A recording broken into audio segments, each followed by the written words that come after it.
Chaque lundi à 13h30 en direct de Smart Bourse, le plan de trading de Smart Bourse avec les équipes d'IG. Alexandre Baradez est à mes côtés en plateau. Bonjour Alexandre. Merci beaucoup d'être là. Il faut revenir évidemment sur ce qui s'est passé la semaine dernière, qui a été une nouvelle phase d'accélération du rebond sur les indices actions, avec sans doute un bon nettoyage du marché, pour dire les choses. Peut-être, Alexandre, on se demandait si on était dans le risque d'un piège, d'un bull trap.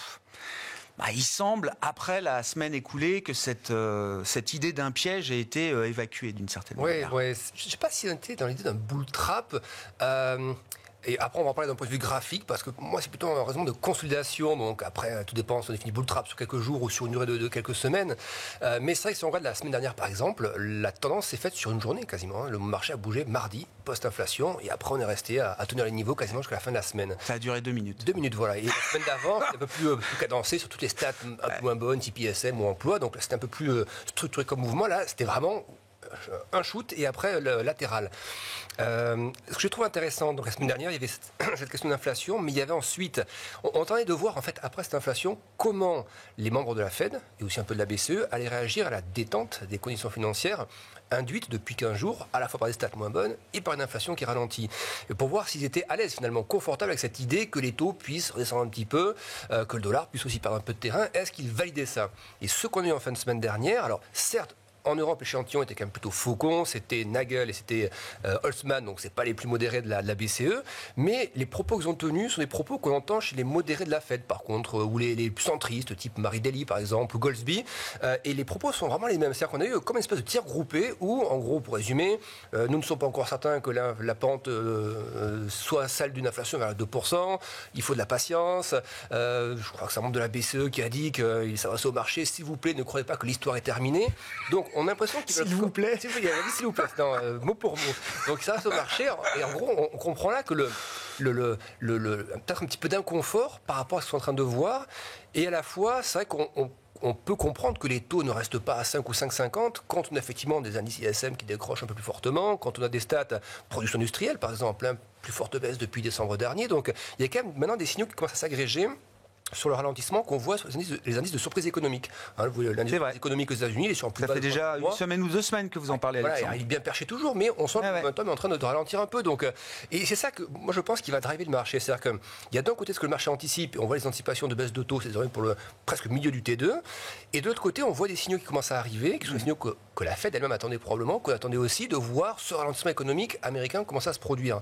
Et il y aura une espèce de course de vitesse entre ceux qui attendent, on le voit, et qui ont pris le leadership pour l'instant, qui vont surveiller uniquement les baisses de taux de la Fed, en attendant que le discours de la Fed s'adapte à ça. Et de l'autre côté, on a un discours de la Fed que pour l'instant, ou de la BCE qu'on attend, et qui, c'est très frais pour l'instant, mais qui ne vient pas tout à fait encore. Et selon moi, c'est cet affrontement qui fait qu'à un moment donné, et on verra sur les indices, on peut avoir ces phases. Je serais gêné de voir le S&P battre son record là dans les jours ou semaines qui arrivent, par exemple, même si c'est le thème du rallye de fin d'année, etc. Parce que on voit que la volonté des membres de banque centrale pour l'instant, FOMC ou BCE, pour l'instant, c'est quand même d'envoyer des messages au marché que attention, tout n'est pas terminé.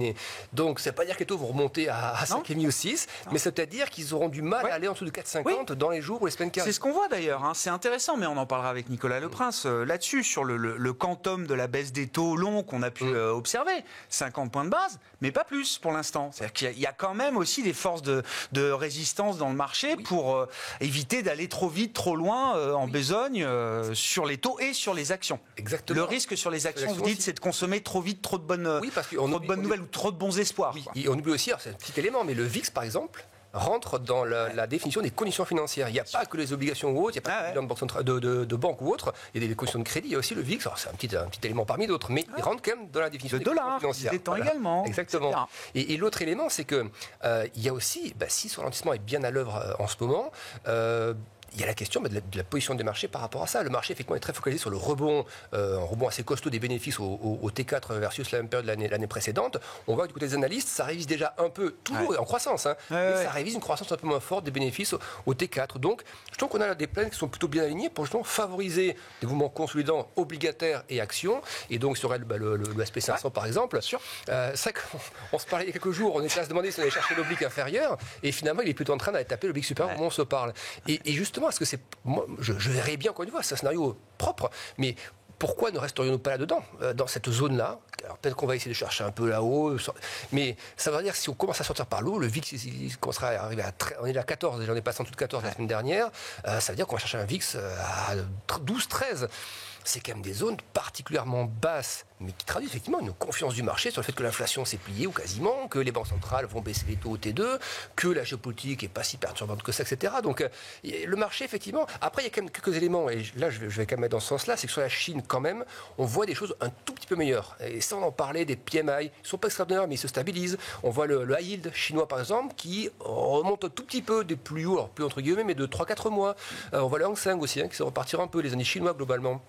Donc je pense que ça nourrit ce sentiment un peu boucle d'or qu'on peut avoir, mais je pense que la Fed va s'attacher dans un premier temps, pas forcément longtemps, mais dans un premier temps, je comprends encore dans quelques mois, à faire en sorte que ça ne s'étende pas trop. Donc je pense que les tentatives, moi je les verrais plutôt comme des résistances qui ne sont pas forcément simples à franchir, et je verrais bien des retours, mais c'est pas dramatique, mais 4002, 4100 par exemple, bas de zone où on reste à osciller comme ça dans une zone un peu latérale quelque temps. Mais de la même manière qu'il ne fallait pas être vendeur agressif sur le bas du range, je ne sais plus, 6008 sur le CAC, vous dites, il faut peut-être se garder d'être acheteur trop agressif après ces niveaux de rebond, enfin l'ampleur du rebond et les niveaux atteints aujourd'hui. Oui, parce qu'en plus là-dedans, vous avez aussi des thèmes qui ont déjà beaucoup porté le marché au premier semestre, tout ce qui est intelligence artificielle, les techs, la techno rentable maintenant est venue contribuer un peu plus à ça, mais il y a aussi les très grosses, les 7 magnifiques notamment, qui certaines commencent à être valorisées assez généreusement maintenant. Donc on sait que leur croissance a quand même un peu ralenti, et on a vu en Europe par exemple des sanctions beaucoup plus fortes sur les LVMH, valeur de croissance, mais dont la croissance a ralenti, on a vu les sanctions que ça a eu en bourse.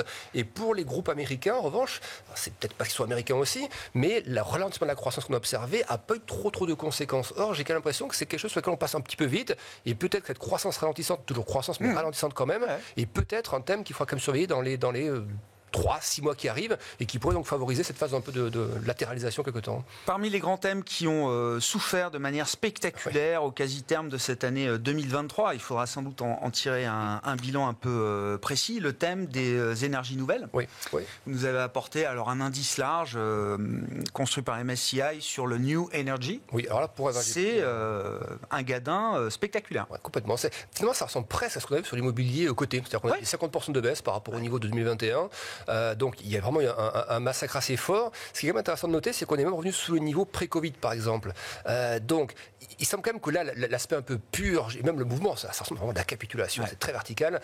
Donc le plus dur est passé. On ne peut pas dire qu'après avoir vu un mouvement comme ça, il faut encore se dire on va perdre encore 40% là-dessus, sachant que là-dedans, alors là j'ai pris un ETF qui est censé répliquer le MSCI New Emerging notamment, mais donc qui reprend ces grosses valeurs présentes dans le MSCI. Et là-dedans, vous avez du Siemens, vous avez des valeurs que tout le monde connaît, qui ne sont pas non plus des startups mal financées ou non financées. Donc à un moment donné, il y a la question de la rentabilité qui va aussi se faire valoir, les multiples qui sont complètement écrasés. Il y a des niveaux techniques, ça c'est pas pour gâcher au plaisir aussi, mais il y a quand même, si on prend que la partie technique, on voit que le niveau inférieur, qui est un niveau plutôt d'anciens sommets qui peut devenir une résistance, cette valeur un peu plus bas, c'est 15 à 20% plus bas. Donc le risque, il serait là, mais vu le mouvement déjà capitulant, le risque, c'est plutôt qu'on reste dans une zone basse comme ça quelque temps, qu'on fait un bottom un peu long et on reparte. Mais pour un investisseur, typiquement, je pense que les zones actuelles sont de vraies bonnes zones de placement. Si on veut s'exposer au marché action, vous dites là, c'est peut-être un thème après capitulation qui mérite d'être regardé. Il y a un vrai thème. En plus, je veux dire, les niveaux techniques, même les niveaux de valorisation et même les niveaux quand on a le niveau passé, si vous voulez, il n'y a pas de... la bulle a explosé, c'est comme ce qu'on a vu sur les cryptos, ce qu'on a vu sur la techno rentable, sur les IPO, les SPAC ou autres, ça a le même mouvement, et puis à un moment donné, ça se stabilise, donc voilà, je ne vois pas de raison de vendre à ce stade, clairement. Bon, et puis ça fait partie des secteurs, effectivement, qui ont souffert de la remontée des taux directeurs, mais aussi des taux longs, tout ce qu'on a vu cet été, des secteurs assez longs, duration, etc. En haut, donc forcément, quand on bouge...